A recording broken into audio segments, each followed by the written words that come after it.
Olá, eu sou a Luca Fogaça e nós estamos iniciando mais um Em Voga Podcast. Hoje nós temos a presença de uma pessoa que eu gosto muito, que a gente trabalha junto já há muitos anos e que vocês vão conhecer agora ela de perto. Maria Cristina Silveira, jornalista, minha amiga querida, e eu trabalho para ela, na verdade, né? Então. E aí, Cristina, eu achei um luxo você vir aqui. Luca, em primeiro lugar, obrigada pelo convite. Antes de começar, eu queria só fazer um resumo da minha biografia. Na minha família, quase todo mundo, eu sou da terceira geração que trabalha com texto. Um tio avô materno, ele foi jornalista, um dos fundadores do jornal Cruzeiro do Sul, lá em Sorocaba, tio da minha mãe. Tá. A minha avó foi uma das primeiras mulheres revisoras do Diário Oficial em São Paulo, que ela trabalhou com o Cid Franco, que é pai do compositor Walter Franco. E o meu pai, que estudou até o terceiro ano primário, autodidata, ele trabalhava num jornal chamado... um jornal alemão. Ele escrevia em alemão sem saber ler português. Depois ele conseguiu um trabalho no Diário Oficial e se tornou linotipista. Trabalhou durante 35 anos no linotipo. E aí vim eu para trabalhar mais com texto, mais com... Eu conheci a Cristina na década de 80, no Diário da Região. Uhum. E foi muito bacana, porque a gente ficou amiga desde o começo, né? Eu lembro que quando eu tive minha filha, você cobriu minhas férias, eu nem sei como que você fez. Nem eu. Porque eu fazia Página Mulher, Caderno de Domingo. Naquela época era considerado só futilidade, né? E você já era uma pessoa mais séria, envolvida com assuntos mais sérios, né? Hoje em dia, ser editora de moda é um luxo, é um glamour, né? Naquela época era escanteio total, pela equipe de jornalismo. É que a gente aprendia na faculdade o seguinte, que só é bom quem era editor, quem era repórter, né, que tivesse um nome, e depois colunista social, e tem escala, né? Colunista social, diagramador, editor, vai caindo. Então, é um erro que já vem das próprias faculdades de antes. Agora não, hoje já está mais... Hoje em dia qualquer um pode escrever, não precisa nem ser jornalista. Nem ser jornalista. Não precisa nem ter MTB nem nada, é uma loucura isso. E Por isso que a gente vê tanto erro de português. Não só erro de português, hoje você vê assim. Vou pegar um exemplo. O Gabriel passou pela Avenida Alberto Andalói e roubou o carro da Luca. E não vai atrás das pessoas. Aí, no finalzinho da matéria, está escrito: tentamos entrar em contato com a defesa do Gabriel e até agora não recebemos contato. Se você dá uma olhada, tem sempre uma matéria assim.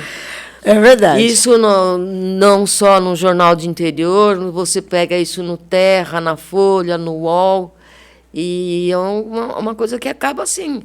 Ou então, assim, uma empresa...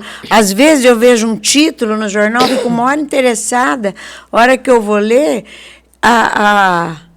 a matéria é rasa. Não fala nada do que você gostaria realmente de saber. O título é chocante, mas a matéria é rasa, repetitiva. Eu estou bem decepcionada, tanto que eu não tenho mais lido muito jornal, não. Mas, vamos falar das tuas novas atividades. Há quantos anos você começou a se dedicar ao mercado de franquia? Bom, eu trabalhei em jornal até 1999.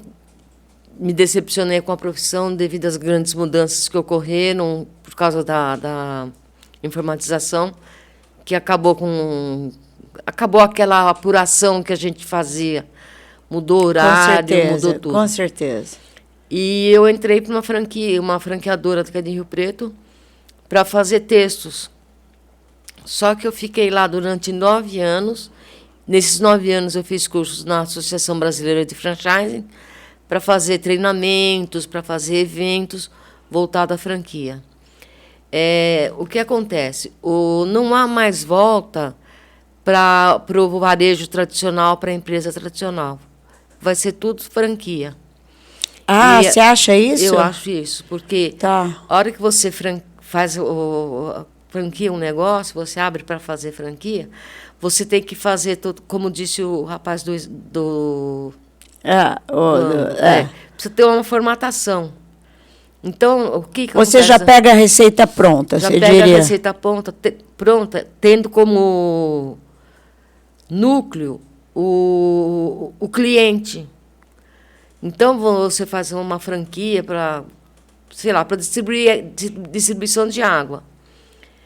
Tem que falar, olha, tem que fazer isso, isso, isso. E quando vai na casa do cliente, o cliente tem que ser tratado como um patrimônio da empresa. Tá. Então, a franquia, o que ela faz? Ela fornece aos franqueados todos os procedimentos a serem feitos.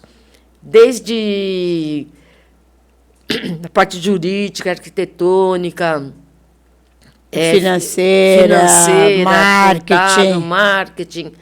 E agora, Ou seja, o cara já vem com a receita pronta. É só ele abrir e seguir à risca as orientações da modelo, né? Normalmente, a franqueadora é a franquia mãe. Ela sempre tem uma franquia escola ou uma franquia piloto. Tá. Então, eu vou comprar você é uma franqueadora, eu vou comprar uma franquia sua. Eu tenho que passar pelo menos um tempo aprendendo com você como vai ser.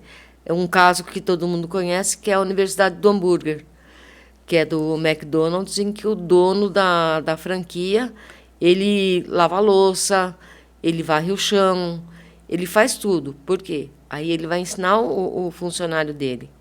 Tá. Na franquia do McDonald's, ele vai nos pontos do McDonald's, para não ter vício de atendimento, ele vai para diversas unidades atender cliente.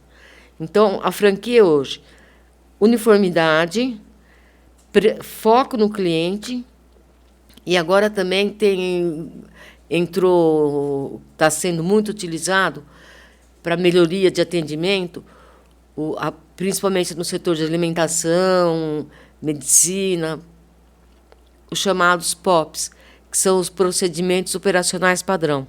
É isso que você presta serviço? Você faz isso para as empresas, né? Para as empresas. Você faz os manuais e os POPs. É isso? Porque, por exemplo, o cara tem lá uma empresa que ele quer abrir franquia.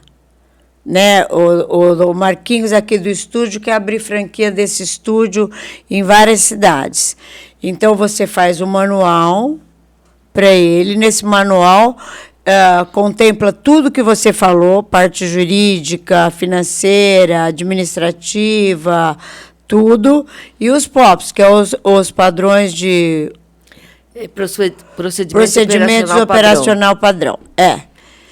E daí a pessoa que compra já vai saber exatamente o que... Porque quando a gente abre uma empresa, muitas coisas dão certo, outras dão errado. Então, quando você tem um modelo já pronto, você já não vai ter que bater tanto a cabeça. Por isso que o mercado de franquia cresceu bastante, não é isso, Cris? Uhum. E Rio Preto é um berço de franquias. Daqui saíram muitas franquias. Menina, é uma loucura. E eu sei assim... As empresas, abriu uma empresa mãe lá em Goiânia. O escritório de expansão é Rio Preto. Rio Preto é uma sede de escritórios de expansão. Uma loucura. Tem muitos. Outro dia estava lendo mais de 200. Porque a franquia é o seguinte, como tem a franquia escola, que é a franqueadora, é mais fácil trazer o franqueado para a franquia escola do que você ir lá. E aí é mais fácil para aprender, porque senão vamos supor, você vai lá para Goiânia, com o escritório aqui.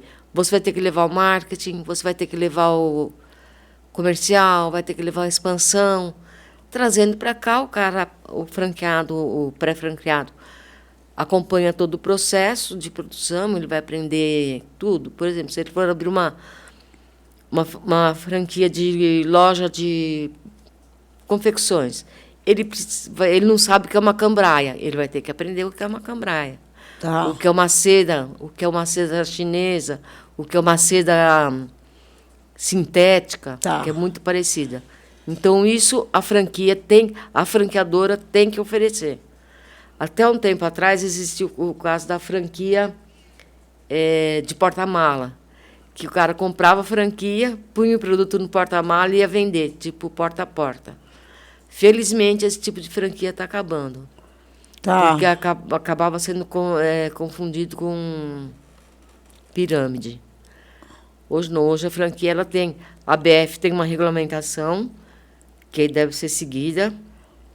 Tem a lei de franquia, a nova, que foi agora, acho que durante o governo Itamar Franco, logo depois da Dilma, houve uma mudança na lei de franquia, mudou tudo, porque antes estava meio jogado.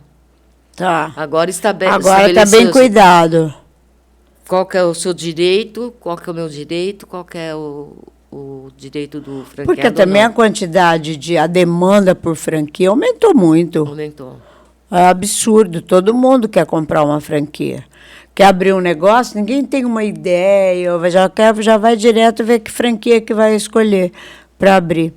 Não é assim que funciona? É assim que funciona. No setor de franquia, precisa tomar muito cuidado com o marketing feito pelas franqueadoras. Todo mundo deve lembrar aqui que teve uma época das paleterias mexicanas. A cada quarteirão que você andava tinha uma sorveteria mexicana. Ah, eu não lembro. Durou 2 anos. Acabou. Porque era um produto que não atendia aos padrões brasileiros. O mesmo entendi. aconteceu quando lançaram uma rede franqueadora, lançou aqueles cupcakes. Tá. No começo foi aquele estouro. Depois, que também não atendia os padrões brasileiros. Tá. E a franqueadora ela tem o poder de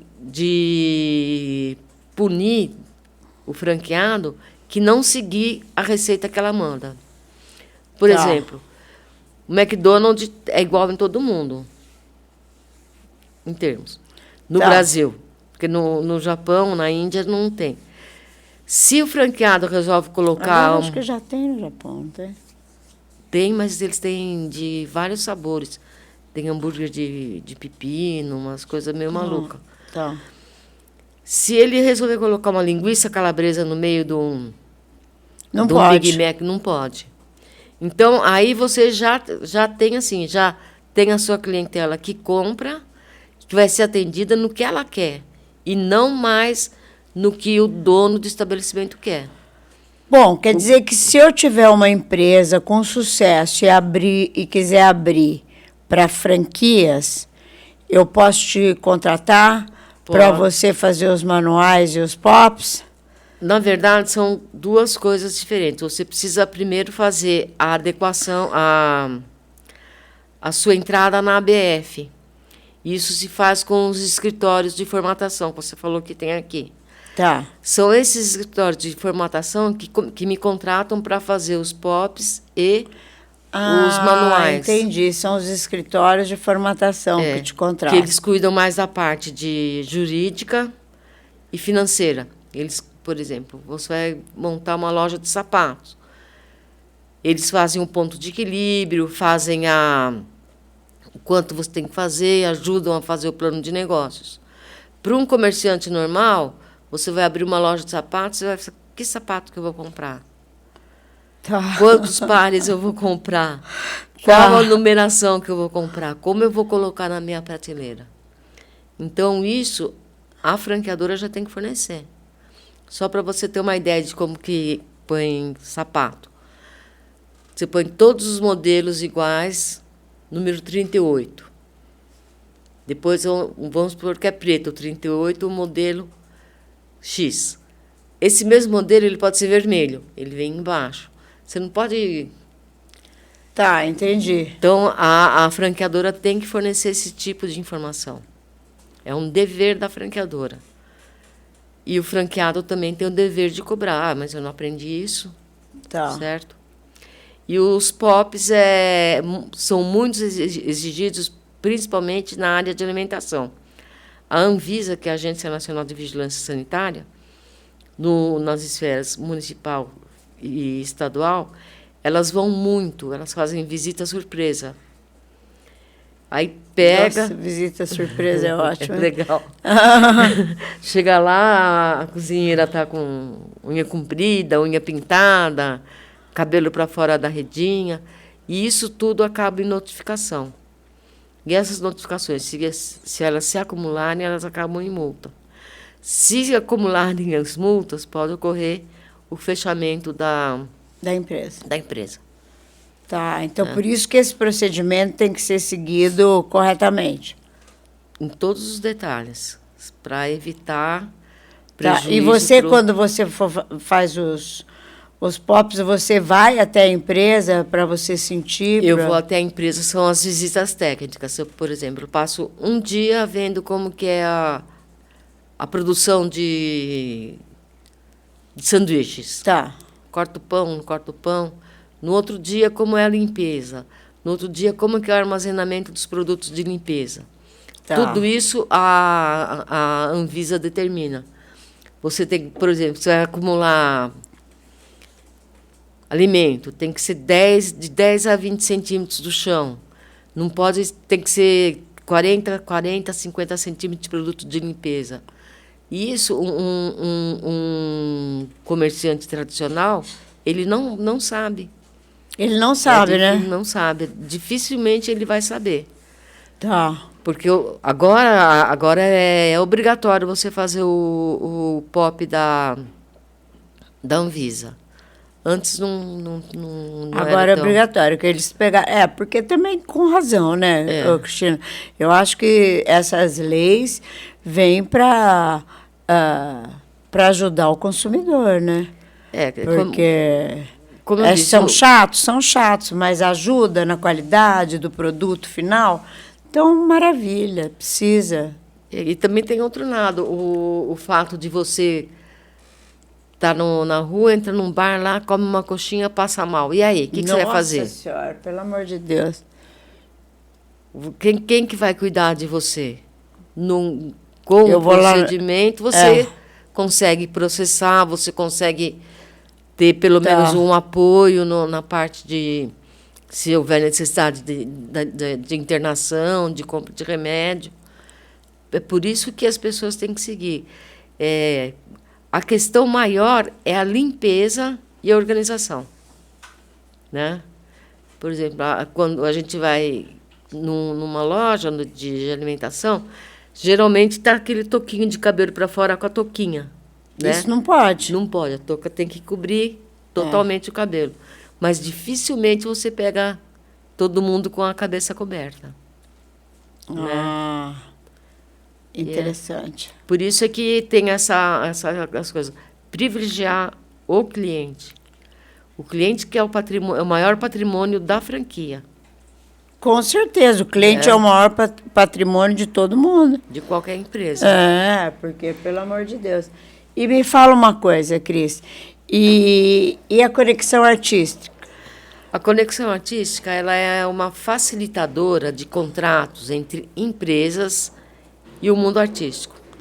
Por exemplo, eu tenho a minha loja de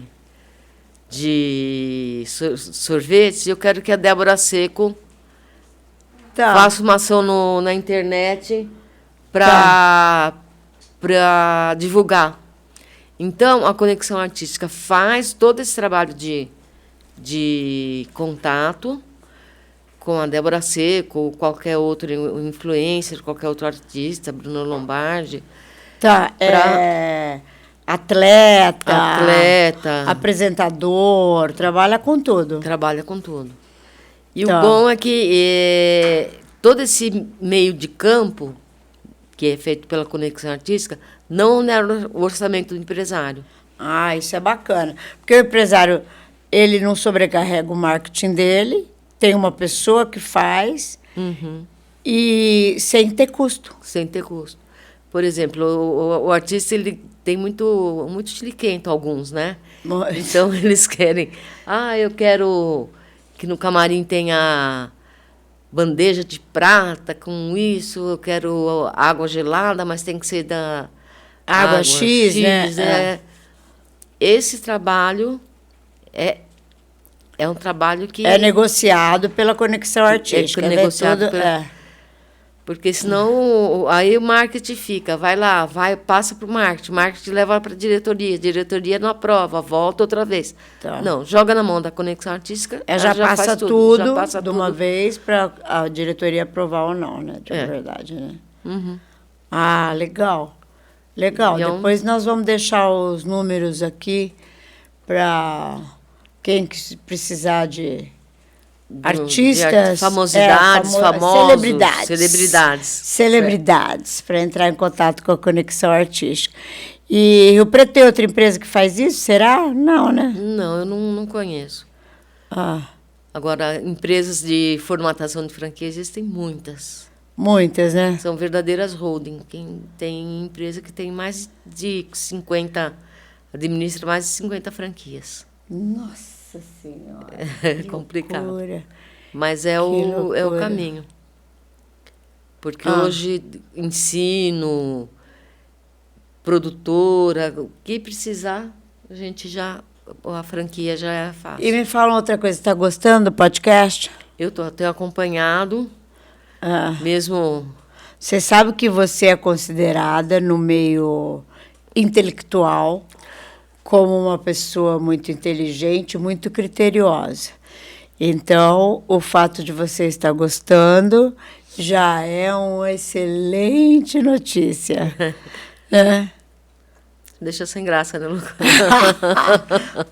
Ser sem graça é difícil. Mas eu acho que estão fazendo ajustes, né? Para melhorar mais e trazer mais informações. A ideia é sempre trazer informação, né? Não adianta, né? O veio jornalístico não permite que pare isso, né? Que loucura isso, né? É uma doença, devia ter um remédio para parar. Onde aperta o botão do desliga? Não desliga. E o formato que você adotou, de 20 minutos, de meia hora no máximo, é inovador. Porque hoje você pega um podcast, 2, 3 horas, quem aguenta assistir? Não, o tempo hoje é diferente do tempo de antigamente, né? E às vezes você pega um podcast, é só o apresentador, né?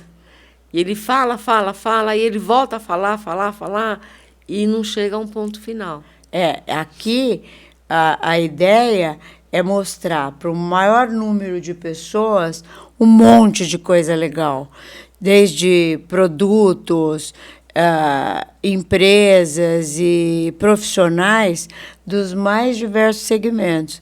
Porque tem coisa legal que as pessoas não sabem, elas desconhecem. Porque também não vai ficar seguindo todo mundo, não vai ficar procurando. Às vezes você vai ver alguém falando aqui de um serviço que você fala, nossa, eu preciso disso. Né? Comigo aconteceu, eu assisti um podcast da Roseli Galo e eu fiquei encantada com o trabalho dela. Não conhecia, legal. Mesmo trabalhando em jornal. Não, legal. Falei assim, ela é maravilhosa. É uma pessoa, né, que eu adoro. A veterinária também. Foi muito legal. Então, são coisas que a gente nem passa pela cabeça da gente. E a gente vê isso. Porque a vida é muito corrida. E o fato de ser curtinho, eles dão um recado. Entendeu? Porque ninguém tem esse espaço para dar o recado, né? E acho que o nosso já está dado, né? Cristina, adorei você. Obrigada, Lucas. Adorei. Espero que a nossa parceria continue por muitos e muitos anos, tá? As duas com muita saúde, que isso é o principal, né? E vamos que vamos, tá? Deixa eu apertar a mão da minha amiga, Lucas. Tchau, Lucas. Obrigada, hein? Gostaram? Tchau, pessoal. Muita informação, né? Então dá o like, segue o canal no YouTube, Instagram e Facebook. É Em Voga Podcast. Tá bom? Beijo!